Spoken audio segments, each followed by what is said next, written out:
Hi everyone, and welcome to this week's episode of Low Season Traveller Insider Guides. I'm your host, Jed Brown, founder of Low Season Traveller, and this week we're delighted to be joined once more by Avi Lugasi from Windows to Japan, which is a first-class operator of tours in Japan, whereby the objective is to allow their guests to discover the very essence of Japan. Our plan had been to record this podcast last week to really zero in on the low season travel experience in Japan, but alas, we quite naturally got carried away with learning about the unique culture of Japan in that episode, and indeed it's been receiving rave reviews since we released it last week. If you get the chance, please do give that episode a listen, as it really does give some fascinating insights into Japanese culture. So this week we wanted to learn more about the specific destinations we can visit in Japan during the low season months, and we again had a wonderful conversation about what you can expect on your trip to this incredibly varied and wonderful country. Enjoy. So welcome to the Low Season Traveller Insider Guides podcast again, Avi. Great to have you on the show again this week. Pleasure to be here again. We enjoyed ourselves quite a bit last time. Yeah, we really did, didn't we? It was absolutely fascinating talking about the different sort of cultural aspects of Japan. And obviously this week what we want to talk about a little bit more is some of the destinations in Japan and some of the destinations which you guys at Windows to Japan feature, and learn a little bit more about the low seasons in Japan and how the experience is in the low seasons. So I guess, first off, what are the parts of Japan for people that have maybe never been to Japan? What are the parts of Japan that we'd like to draw attention to that they should sort of certainly consider? So, talking about the highlights, or what we call in Japan the golden route, it will start either in Tokyo or either you land in Osaka. When I say Osaka, usually I mean you land in Osaka, but then you start in Kyoto, the tour. Yep. Because Kyoto doesn't have an airport. And I would suggest to anybody who come to Japan to land in one place and depart from the other. Okay. Otherwise, it's wasting quite a bit of time and money to go back to the same place. If you came in Tokyo and back to Tokyo, it's a waste of time and quite a bit of money, because jumping on a train in Japan is not cheap. Yeah. So doing that, so starting from Tokyo, of course, or starting from Kyoto. One thing that I would say here, which is very important and very interesting point, is I usually recommend to land in Osaka and go out from Tokyo. That means you start in Kyoto and go out from Tokyo. And the reason I'm saying that, it's very simple. 3 reasons. One, Kyoto is the tradition. Kyoto is the heart of culture and history and all the old tradition. And Tokyo is the modern. So you want to go from the old to the new. This is the natural flow, right? Another reason would be, if you land first in Tokyo, it will look like another New York, another London, another big city. But if you start, and I think we mentioned that last time also, if you start in Kyoto and you learn about how special Japan is, and it is special, and how different, and the way of thinking, and all the uniqueness of the country, when you come to Tokyo, it looks like another London, but you understand that it's something else. So your appreciation of the place really goes up.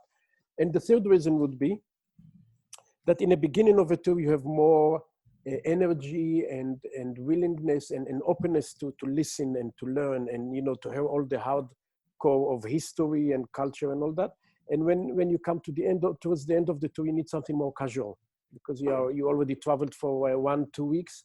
And you need that kind of more casual. And Tokyo is very good for that. Tokyo is a place that it's a lot less about sights, but more about walking in the streets and seeing things. So I think this is the reason. Many times people say they don't have direct from where they are into Osaka. What we suggest is then fly to Tokyo and arrange already in your country the connecting flight to Osaka, and then start there. The only situation that I will suggest to start in Tokyo might be because of timing. So if you want to land on the cherry blossom, which is peak season, not low season, but if you want because of the specific timing, then you start in Tokyo and then go to Osaka. I would say with all what I said, there are still many people who do start in Tokyo and it really goes well and they travel and they enjoy. But I think that way is really more natural and right. So I will start then. So you go from landing in Osaka, Yep. going to Kyoto for the night. Osaka is not a big destination for tourism. It's a lot of, I tend to see Osaka as authentic urbanism, but it's very difficult to see that in a way. People who like nightlife and action in nightlife, that's amazing place. We have, for example, amazing street food and street hopping tour that we do at night. But generally we would say Kyoto. So then you spend there a few days, and then the way that it's developed in different ways, but the way that we would go usually we'll go to Kanazawa, which is a small town up on the coast. Have lots of tradition. Geisha quarter, the samurai quarter, lots of craftsmanship, lacquerware and gold. And and one of the most beautiful gardens in Japan is also in Kanazawa.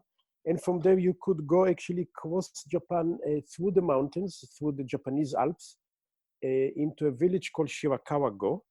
That village is a thatched roof houses, which is a World Heritage because of the culture there. Mm-hmm. It's one of the only, I forgot the word in English, matriarchal society that used to be until quite late. Very strong matriarchal society, but also the houses are very unique. The snow there before the global warming could come up to 8 meters winter, 6 to 8 meters. So they build the houses in very specific way that they will not, they could hold that and the snow will fall down. Yeah, fall down. Very picturesque place, and not far from Shirakawa. So it's a day that you go from Kanazawa to Shirakawa and continue to Takayama. Again, small town in the middle of the Alps. The uniqueness of this town is again mainly three small streets that really you feel like you went back into the samurai era. So it's that period of time the streets are preserved, and then through the Alps you could go to Hakone, which means you will go around Mount Fuji. So all the road, there are some beautiful roads. There were some of the most beautiful roads in Japan. You could even self-drive that if you want. Go up, and Hakone is not far from Tokyo also, but Hakone, the main reason is because of views of Mount Fuji, some volcanic activities, and also many people like to stay in a ryokan. Ryokan is Japanese traditional inn. Okay. That you can stay and experience the Japanese way of doing things, and then hot springs. So usually the ryokan goes together with hot springs, not well in the towns, but when they're in the country or in a special hot spring towns. So you can have that, and that is very important part of the Japanese culture.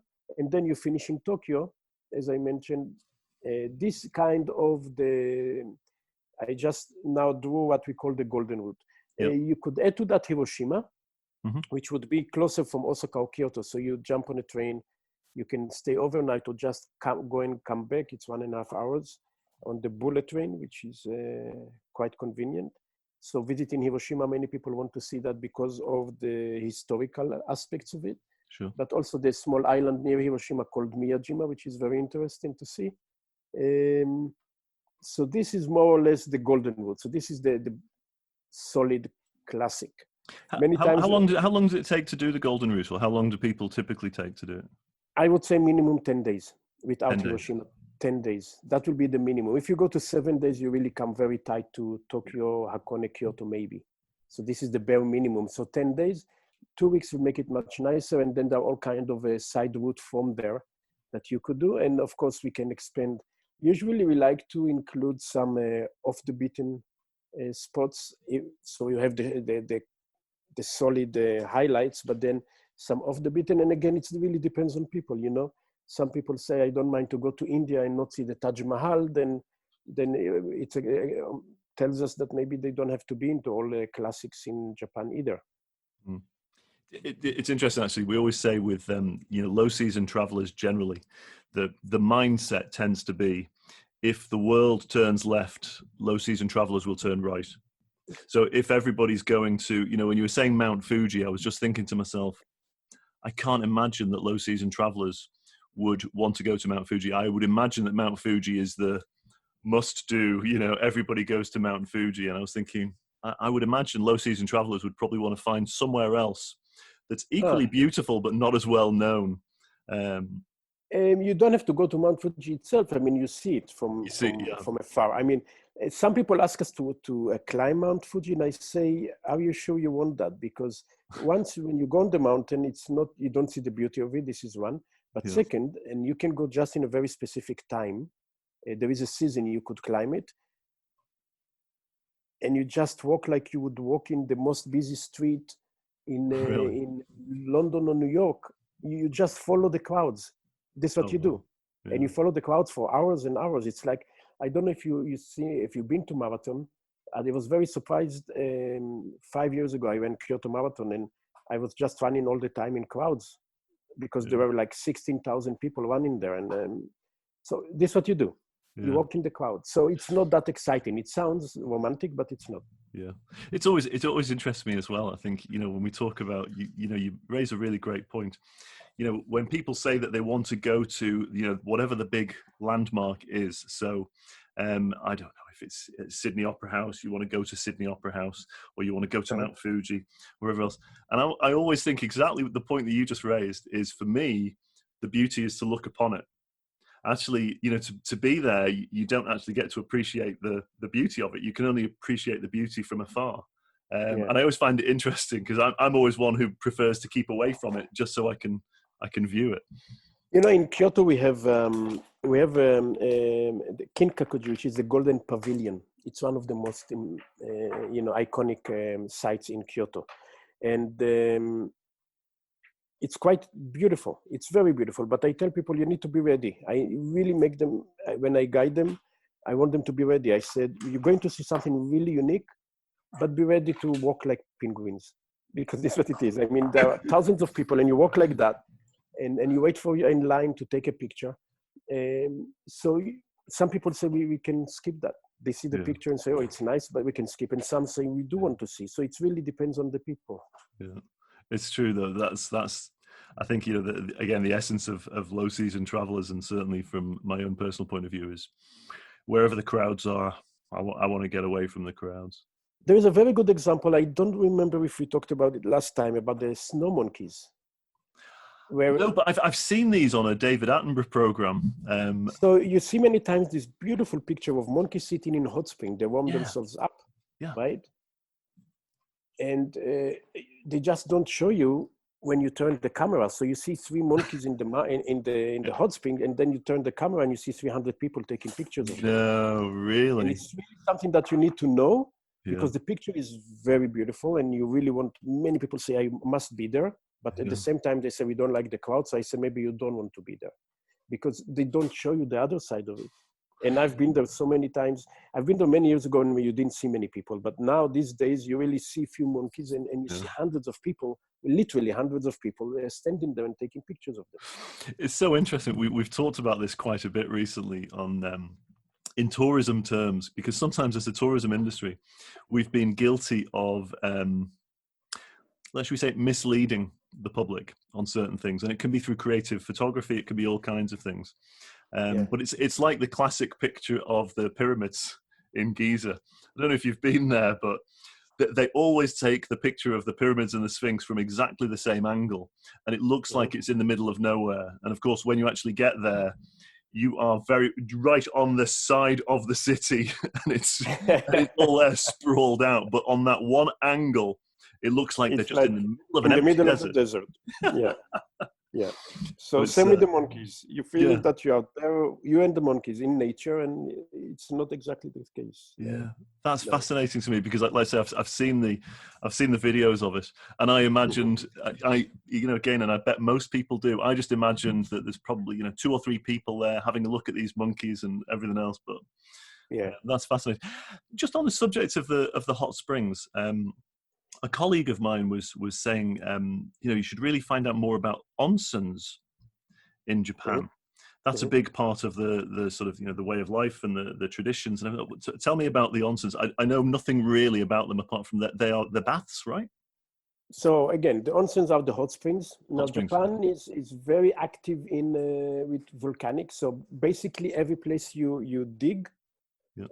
you will have a hot spring. It just depends how deep it is.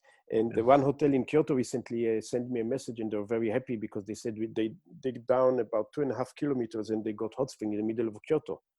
And they're very happy because it's going to be in, one of the selling point in the hotel. Yeah. It's a big culture in Japan, but I will say something to the Western guests that listening now. One, you must be naked. Naked means completely naked, no bathing suit, no covers, nothing. It's men and women separate, but you have to be naked. By the way, there are some places where you can go together, but again, it will be completely naked.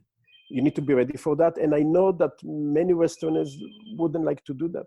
I found many guests. For me, it's very natural. I'm very happy to go in, but people feel with strangers and all that, they don't want to do. Second, many of the hot springs will not accept people with tattoos. Ah, okay, now, really? If you have a small tattoo, you can cover it with something. But otherwise, if you have a big one, many of them will not. There is a site now, I don't remember, but if you look for it, you will find site that have a list of hot springs that will accept people without with tattoo. Not many, but there are. It's a bit increasing because of the number of foreigners increasing to Japan.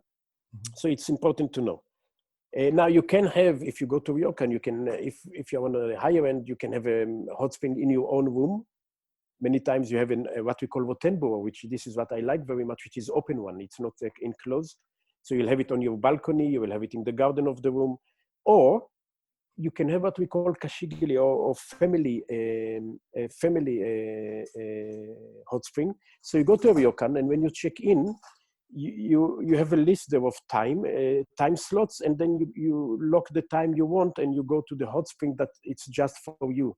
So you will go in with your maybe with your partner, lock the door. You have your 1 hour there, and then you go. Okay. Now another thing which Japanese do, and we do it at home also. When we go into a bath, we actually the bath is not bubble bath.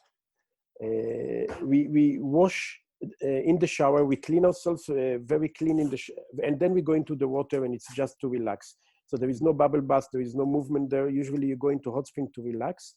So you wash yourself before you go, make sure with soaps and all over, and you'll see Japanese do that. And then you go in, you don't go in directly. If you do that, Japanese will be very upset. So you have to clean yourself outside. So they say that you clean the body in the shower or outside, and you clean the soul when you sit inside the hot spring, inside the bath. So it's kind of the inner in and out. So the inner part is where you are in the bath, and you are not allowed to go in with clothes. Also, you come naked. So also it's very important.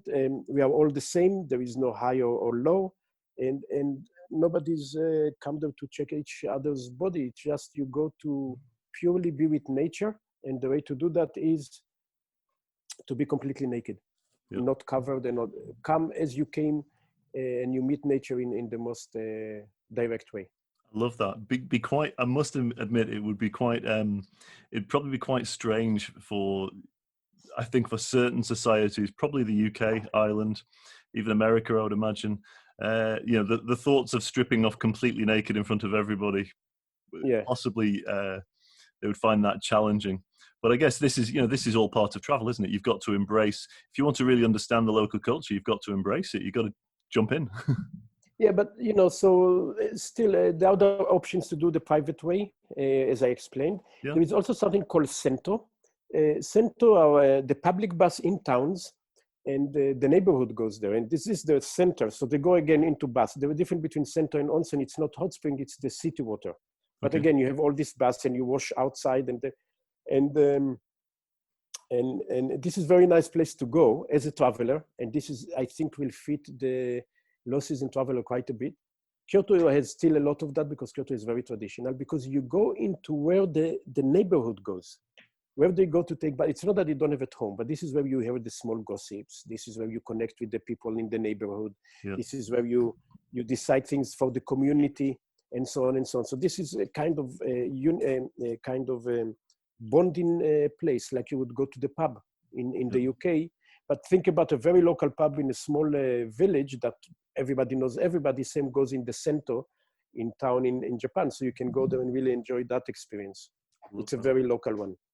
I was going to ask that actually. Generally speaking, these onsens, you were saying that this is where the Japanese would sort of go to relax. Do they talk, or is it very much you're silent?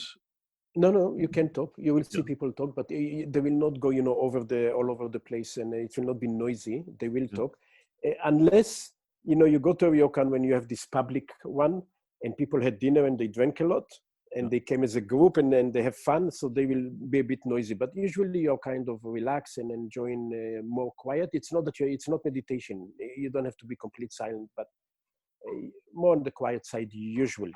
Again, you do see times, and I've been in those situations when a group of a company went on a travel to that ryokan, and they were completely drunk, and they came to the onsen to be together. And again, it's bonding, or everybody is naked and they're going to the water and they're completely drunk, so they have fun.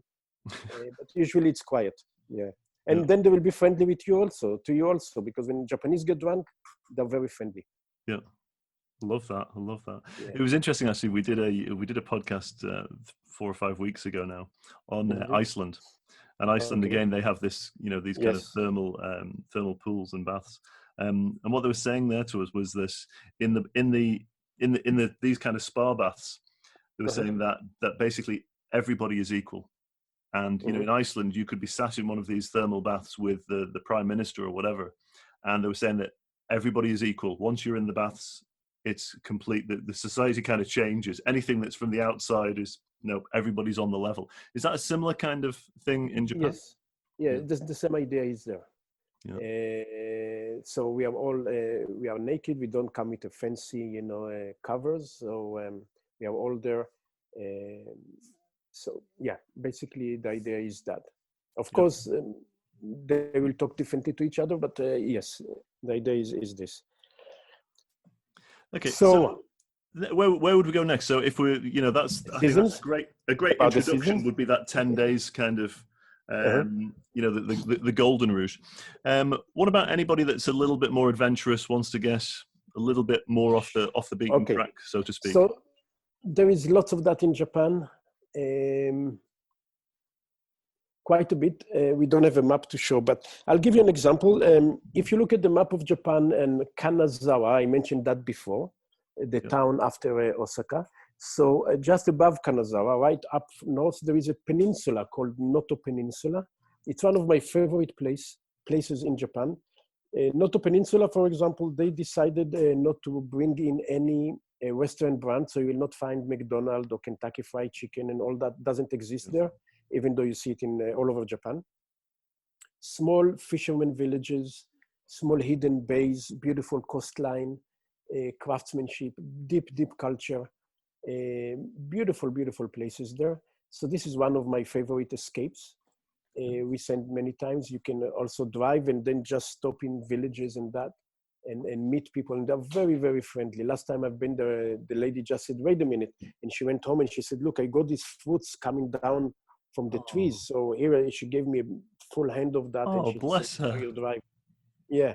So this is one that I like very much. Yeah. One area that we work a lot with local communities and we try to support is, if we think about Tokyo, all the area north of Tokyo on the main island, Honshu, that area called Tohoku.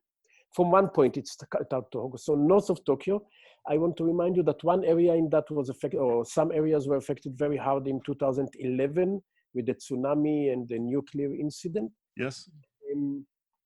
So there are beautiful places, deep culture, beautiful nature, and beautiful place to go. This is one of the best places to go now into off the beaten. Needs a bit of preparation because the distances are great, and you want to hit the right places. But this is a great place to go. So Japan has main island, 5 main islands, which are Honshu is what we call the mainland. So this is on the north side of Honshu, Tohoku area, which has altogether 6 or 7 prefectures that belong to Tohoku. And then you have Kyushu, which is a southern island, and Shikoku also. And so Shikoku and Kyushu are also, you go there and you are off the beaten track already. Really? So two main islands of Japan that are quite off-beaten and very easy to go there into places that you see much less tourists. So these are two. On Honshu itself, we have many other places. There is a prefecture that I like very much that has lots to offer, but again, needs a good preparation. It's called Shimane. Shimane is famous for the mythology. So this is the birth, Japanese think about it, the birth of mythology is in Shimane. So, and you feel it, I mean, you need to know Japanese, I would say. But again, when you go there, and when I went there first time, and I was quite amazed when the people talked, every time they relate themselves to the Japanese mythology, oh, wow. Local traditions, local food, all the time was related somehow to the mythology. I mean, it's happened all over Japan, but very intensively in that area. And beautiful, again, countryside and villages and places that you really want to come and see. So there is quite a bit. I mean, Japan has, even, out of Kyoto, I went with my wife the other day, and before that I went with my kids also into the separate events. Very short drive from Kyoto, you hit the countryside immediately, and you go into beautiful villages and beautiful places that, and Japanese are very, very open, very kind and very open to foreigners in a way that they're welcoming.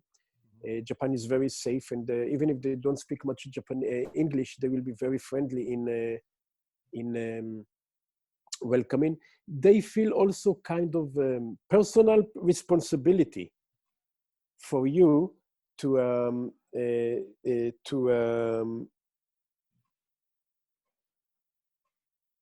you are like their personal guest. This is what I wanted to say. Yep. Okay. So they will be they will feel personal responsibility. So if you have something that they feel that you are in a trouble, they will come out of the way to help you because they feel it's their obligation almost. Wow, I love that. And this is part of the nice things to travel in Japan. Yeah, absolutely. I had so many guests. The Japanese just took them and paid the ticket for them and just jump return on the train to show them the place to make sure they get where they need to go. Wow. And it's happened to me as a traveler when I was many years, when the first time I came to Japan. So, yeah. That's a nice touch, isn't it? When you were saying before about these, and I meant to write it down. These places that people can stay where it's very traditional, sort of Japanese. What was the name of that again? Ryokan. Yeah. Ryokan. So the ryokans are spread all over the country. I would not recommend never to stay in a ryokan in Tokyo. There are some, but I wouldn't recommend it. Just doesn't fit the city's atmosphere, the city's style. But yes, in the countryside, so many times they will be connected to hot springs, and this you will do it in the Japanese way. Yeah. So all the places I mentioned, famous for hot springs and ryokan. So you go to Tohoku, the north part, lots and lots of hot springs, beautiful ones. Tohoku is also famous to quite a bit still mix hot springs, so you go together. Mm-hmm. And then, of course, in Noto you have, and when you go to Kyushu, is very famous for hot springs. So basically all over Japan. But yeah, when you go to the country, ryokans and hot springs are all over the place. What's the accommodation actually like in a ryokan? Try and describe it for our listeners, just in case. I'm guessing it's very different from the main kind of hotels and stuff we have here. It's very different. One thing you need to bear in mind: one, you don't sleep on Western bed. You sleep on what we call futon. So generally speaking, ryokan will be the structure of the building or the room will be the same in traditional way. So sometimes the ryokans are a concrete building, but many times there will be a wooden one. But even if they are concrete, when you go in, it will be a wooden structure. So you have the tatami room, the tatami floor. Tatami is kind of straw mats. Yes. On them they put the futon, which kind of is a mattress. But don't think about Western thick, bouncy mattress. It's more like a big. Think about the thickest blanket you use in winter where you are, and this will be something like that. So, so some people have back problems. They shouldn't go, or not shouldn't go. They shouldn't use futon. Then the option is many times we have guests who ask for double, to have 2 or 3 futons on top of each other.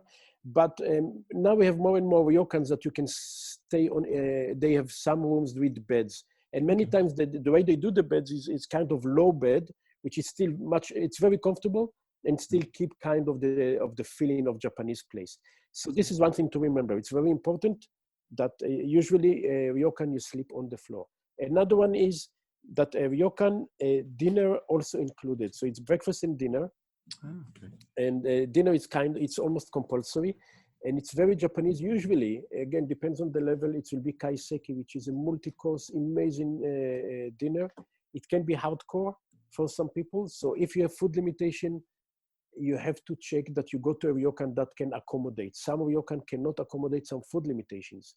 I'll give you an example. Even if you have, we have more and more people with gluten intolerance. Some people don't have it because of dietary, so it's okay, but or up to them. But if it's a medical issue, even the soy sauce has gluten. Now, there will be some chefs in some ryokans that say we don't change the soy sauce because it will change the taste of the food, and we don't want that. Yeah. And they will not be able to adjust. Or they will do tempura. So I've been in a ryokan where they made the tempura with rice flour, which was okay. You know, tempura, you have the butter that it's made of flour. And some will not do that. So some will be more easy to adjust to vegetarians, and some will not. Because, you know, fish will be a main, of course, you will have fish and all that. Also, breakfast in many ryokans will be a Japanese breakfast with no other alternative, and you need to make sure you can handle it. Even for people who love Japanese food, Japanese breakfast can be a challenge. Really? Eating fried fish in the morning and rice and all that. Some of them have the options of Western or Japanese. So you need to remember that. But I would say allow yourself at least one night in a ryokan, because this is a very important to really understand the Japanese ways. And it's really good experience. It's really give you insight into something that it's very important in Japanese culture. Yeah, I love that. I love that. I think that sounds absolutely wonderful. We did a podcast again about a year ago from some of our friends in Okinawa Prefecture. Oh, okay. Yeah. And obviously, Okinawa, for our listeners' point of view, what is it, about 1,000 or 2,000 miles away from the main sort of parts of Japan? It's closer to Taiwan than to Tokyo, for example. Wow, that's incredible. Yeah. And but they were sort of saying that it's kind of obviously it's Japan, but it's different, slightly different culturally at times to the rest of Japan. Yeah, this why I didn't mention. We do send people there, and this why I didn't mention it, because but off the beaten track. Yes, the Okinawa can be that, but it's a bit different than Japan. Right. So it depends. If it's your first time, you might want to be in the main parts of Japan to get the feeling of the Japan as Japan, and then you have a Hokkaido in the north that you could go, or Okinawa in the south. But both of them are a bit different than Japan, especially Okinawa. Yeah. The culture there is a bit. The Okinawa people originally are more connected to the Chinese culture. Yep, interesting. And they also developed their own kind of unique culture there. Karate, by the way, was developed in Okinawa. That rings a bell, actually. I remember from that American movie years ago, Karate Kid. And I think that, right enough, that was set in Okinawa. That's interesting. Yeah.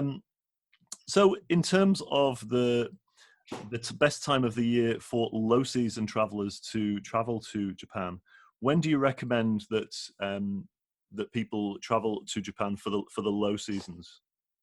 Okay, so to mark the low season, I will mark also the high seasons and explain why. So the biggest season in Japan is the cherry blossom season. Yep. So people come for the cherry. When you think Japan, you think cherry blossom before anything else. And this happens in the end of March. Into April, in the main parts of Japan. Of course, Japan is spread on a very long. It's a very long stretch, so you can have even until end of May up in the north in Hokkaido. and earlier also. So end of March into mid, more or less mid-April. This is the very, very peak season. So from that time into the end of April, it's a very peak season. And the other peak season will be in the fall, which is more around November because of the foliage, which is very beautiful season also. Now, if you really want to be off season, so first, there are some ways to, if you really want to see the cherry blossom and you still want to stay a bit off season, there are two ways to do that. There is one specific place that has actually a specific area with cherry blossom that happen in beginning of March or even in February. Okay. So you could go there. It's not far from Tokyo. It's in the Izu Peninsula. So people can go there. It's a bit cold that season, but I will talk about that in a moment. And then if you go to deep north areas I mentioned before, Tohoku, in a later part of April, and even Hokkaido into May. So you could go much later in April when it's not a very peak season, see the cherry blossom there, and then come down to the more busy areas, and they will be less busy. Mm-hmm. So this is around the cherry blossom. Now, talking about the low seasons, one of my favorite low season is the winter. Yep. People think very cold, but if you don't, we have different, first, if you want to have one of the best powder ski in Japan, you go to Hokkaido, which you will not be alone because many foreigners do come, mainly Australians. So you could go to Hokkaido or to Hakuba, which is Nagano prefecture where the Olympics, Winter Olympics in 1998. But then you travel with very little tourists around when you do your ski and then you go travel somewhere. And that is, and sunny day in Kyoto or in Tokyo or in the main areas, it will be very comfortable to travel, and you will have so much fewer tourists. And this makes a huge difference. I think if you will come from London or from New York, definitely the weather will be warmer. Now, winter in Japan doesn't mean rain. Originally, where I'm coming from, winter means rain, not in Japan. Now we are in the rainy season, June, but the winter is not. So you do have quite few days that are sunny or cloudy. I want to say something about that for the low season travelers or general travelers. Japan has seen, of course, because before the corona, almost vertical growth of tourism to Japan. Mm-hmm. I'm talking for many years, the Japanese tourism board was telling us, let's hit the 10 million. Let's, combine forces. Let's have 10 million tourists in Japan. And then 2011, we had the crisis because of the tsunami and the nuclear after that. It was very, very low. 2013, it started. 2014, it started picking up. We reached 10 million. And then there were already, and they start looking into the Olympics. The dream was Olympics 20 million. 2015, we reached 19.8. Wow. So they reached the Olympic, in 2016, they reached the Olympic target in 2016. Last year, we're talking about over 30 million tourists in Japan. I don't remember the number right at the moment, but it was over 30 million last year. So they were going to go into the 40 million, as they said, for the Olympic. But Corona, of course, stopped. So we're talking about something very vertical. I see it all around. I see the number of new companies coming in. I see the numbers of hotels. I see, I see all these communities, local communities coming to us and say, help us to get tourists. And many times I tell them, you should be careful with what you are asking for, because absolutely. I was going to say, is there a concern that this growth, which is just huge, is there a concern? Absolutely. Is there a concern that it could start to negatively impact the communities? I already feel that. I can feel that very strongly in Kyoto. The impact on the geisha areas, because it became, I call it the Disneyland of 5 afternoon, because hundreds of people go to see the geishas when they go from their house to where they're going to entertain people and to take pictures, and it creates huge amount of problems. with the local community there. And then the market in the downtown, which is one of the most beautiful markets I ever seen, really I see changing daily, how the traditional shops or the original shop stops and then you see every day you see shops for tourists. Mm. And the whole atmosphere changed. And people were talking about this. I think, again, the authorities wake up always too early in that sense. And, we look at tourism as linear. Linear means as more tourists, we have more money and we have more hotels. We look at it linear. They need to fill up more tourists mean I fill up the rooms. But we need to look at the quality also and what's coming up. And they start missing on that. So there are some places affected. Kyoto is one of the main places in Japan, but yes, and you hear that also from the locals here. Mm. And I'm worried a bit about the countryside. So some places in the countryside are really looking intensively on how to increase the number of tourists. We try very carefully when we can be involved to suggest that in ways that will not destroy the local structure and the local communities. So we do see that, and one of the ways is also to come in the off seasons. You will see a big difference on you when you come. As I said, you can go to the Golden Pavilion and you don't have to walk like a penguin. You can really enjoy and breathe air and see it without, not through other people's cameras and cellular phones and all that, and you can enjoy much better the places for yourself. So winter is very good season. Again, you come with the high-tech stuff that it's very thin and warm, keep you warm, and you extra layers, and you can take them as you go. So this is a very good season that I really recommend. And when does winter sort of stretch from, really? When we say winter, what kind of months are we talking? We're talking from December, January, February into the first half of March.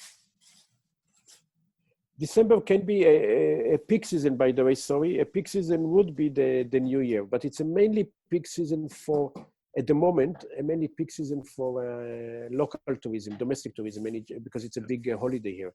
So the prices will not be cheaper because it's a very peak for Japanese over the New Year to stay somewhere.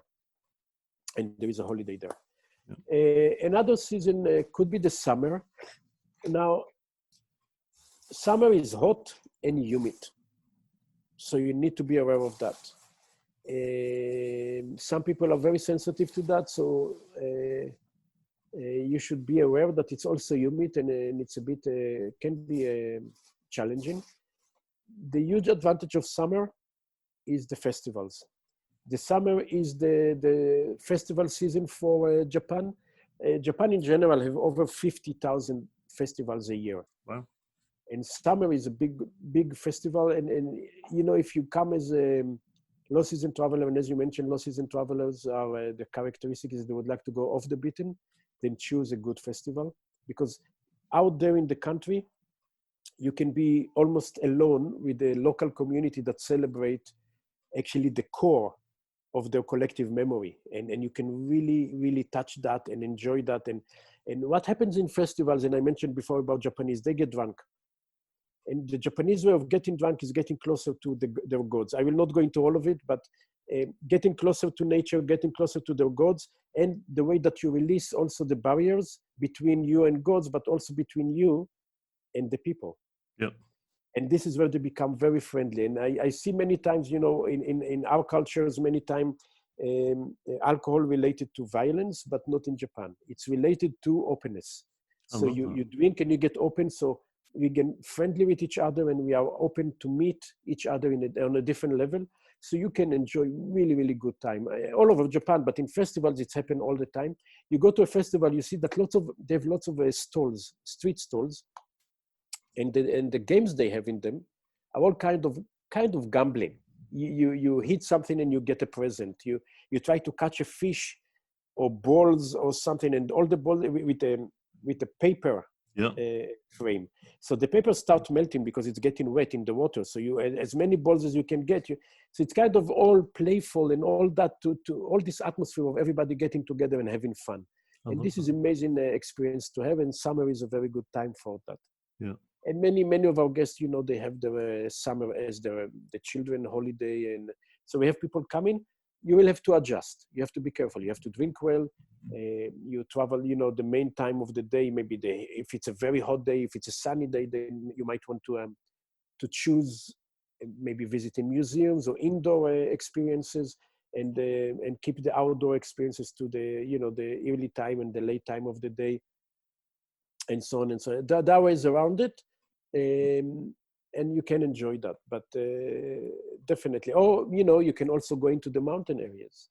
Then you enjoy a cooler breeze, and the countryside there. As I said, above Tokyo is an area. The Japanese Alps can be a good place to go, and so on. So there are quite a bit places that you could go and be in cooler temperatures. Hokkaido is very good for that, but Hokkaido is mainly for nature. So nature, less that classic Japanese culture. I mentioned that before with Okinawa. So it's also good to try. So summer and winter are really good. Another season, which is one of the most amazing season nature-wise in Japan, is May. It's a shoulder season. It's not completely low season. It became a more shoulder season, but still much less tourists than in April. Not the first week of May, because the first week of May is the Golden Week, which is a 1 week holiday in Japan. So it's very busy with Japanese going all over the place. You don't want to be here in that time, lots of traffic jams and all that. But right after that, everybody back to work, and beautiful season. They call it many times, part of it is called the new greens. So the new leaves come in after the winter, and it's very deep green and beautiful nature. Actually, out of my window behind me, it's the mountains. I have mountain here and just mountain behind me, and very, very deep green now. Now we are in the rainy season. Yeah. So May is a very good season, beautiful weather, not much rain, and a great time. As I said, it's a shoulder season. June is a low season, it's a rainy season. This year is a bit rainy. Usually in the afternoon, we get a big shower, like in Southeast Asia almost, and then it stops. But it's also very few tourists. So if it's another season to consider, I would say depends on the year, but we cannot know. Some years the rainy season is not rainy season, and we say, wow, it's amazing time to travel because everything is green. It's the temperatures are not high. The temperature will go high once the rainy season will stop, and the nature is beautiful. So it's really nice also. Do the rains, you know, when we talk about the rain, because it always fascinates me when, you know, if you look at places like, you know, in Thailand and parts of Southeast Asia, and the low seasons tend to coincide with the rains. And if the assumption is that you're not, you know, wanting on your vacation to be sat on a beach, you know, sunbathing or whatever, part of me thinks, you know, how much of the experience is eroded by rain? You know, I mean, you can still have a good time. No, you know, you can still, you know, get to the heart of the culture. You can still meet people. All of the, you know, the history and culture is still there. It's just, you know, bring an umbrella. The rainy season in Japan, one good thing about it is not as the hardcore rainy season in Southeast Asia. It's not that in Southeast Asia it can be really that you don't see a meter ahead when it's really pouring rain on a constant basis. Here it's really kind of year by year it can be very different, and we do go out, we do have fun. I have even a folded umbrella that it's when I open it, it's huge. It's like a golf umbrella but folded one, so I can have the whole family under one. So if I have that, I can quite a bit walk around, and really you do still get many days that are not raining or raining just part of the day. They can be cloudy. There are less sunny days, but that means also it's not overheated. So you can enjoy. It's not, but I always say people need to make their priorities. Some people are more sensitive to rain, some people less. Some people will prefer colder weather than hot weather. Some people will say I prefer the hot weather than cold. One thing definitely, the experience in low season, especially with the numbers. This is why it was important for me to mention the numbers before of the tourism to Japan. It's very different, and you really enjoy the place for yourself, or with much less tourists, or with Japanese tourists, which is very interesting to see. Yeah, absolutely. You enjoy, you know, with more local tourism, because Japanese stay away. They know in cherry blossom, they don't want to be around the tourist places because they know what's going on in the recent years.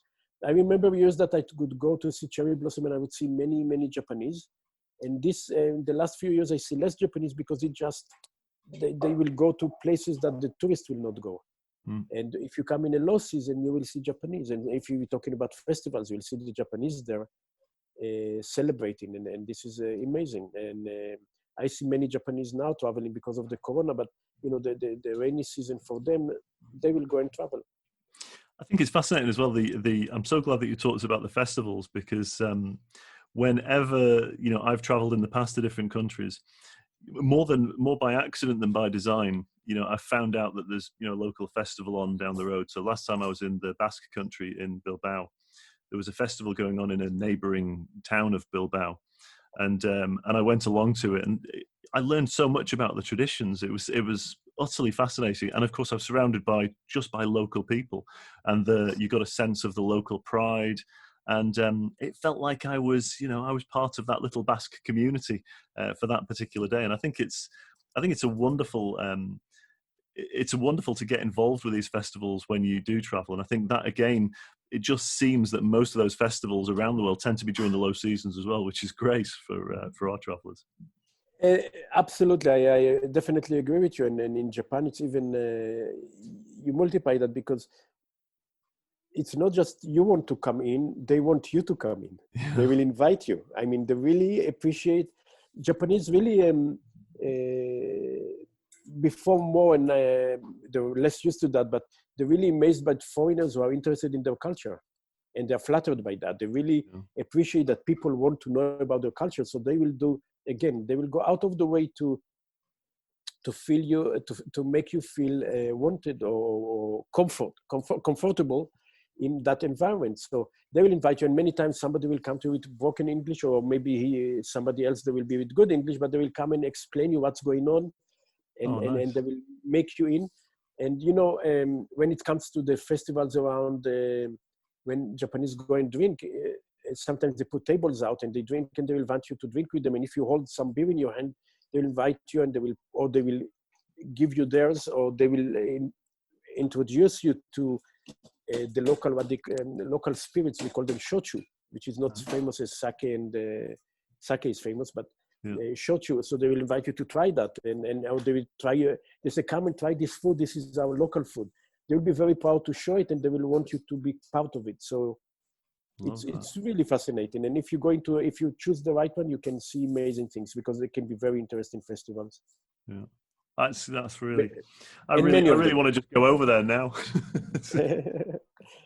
So this year we cannot travel internationally, so we are talking now about what to do. I was talking with my wife earlier about going places. So probably we'll enjoy this time here in Japan, some festivals. Absolutely. Very good. Well, Avi, I think we've reached the end of our time for this week. Wow. Yes. Yeah, we're at the mark again.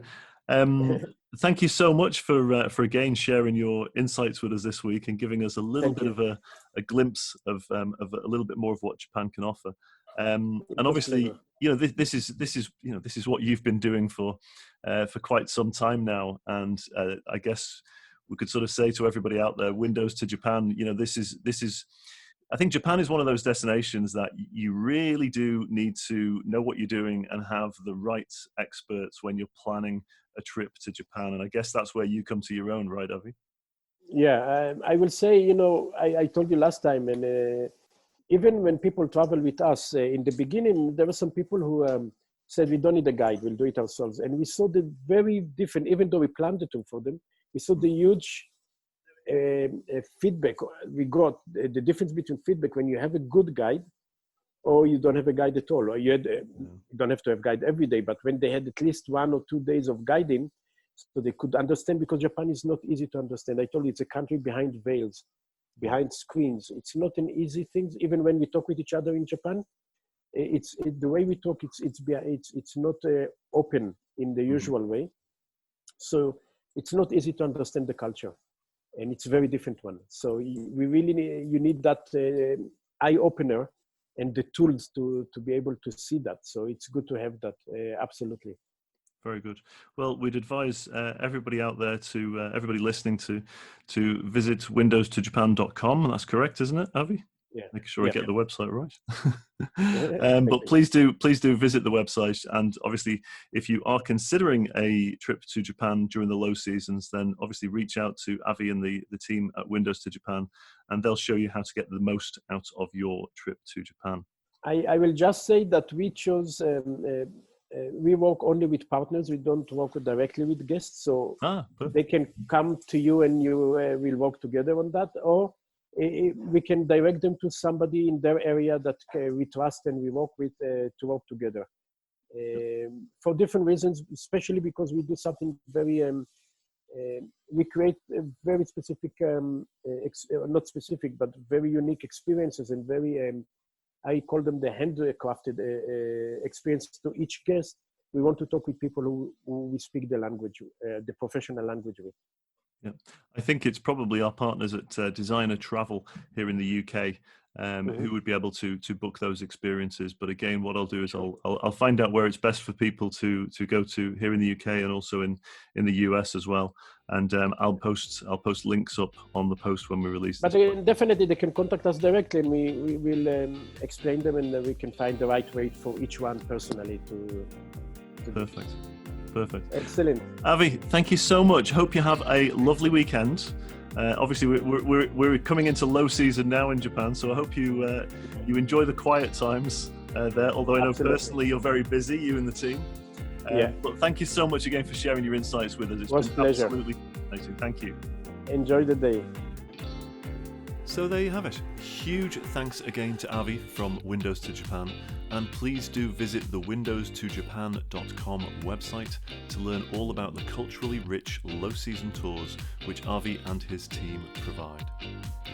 In the next episode, we head over to Morocco to learn tales of the bazaars, Berbers, tagines, Tangier, and of course the mighty Atlas Mountains. So please do join us for that episode.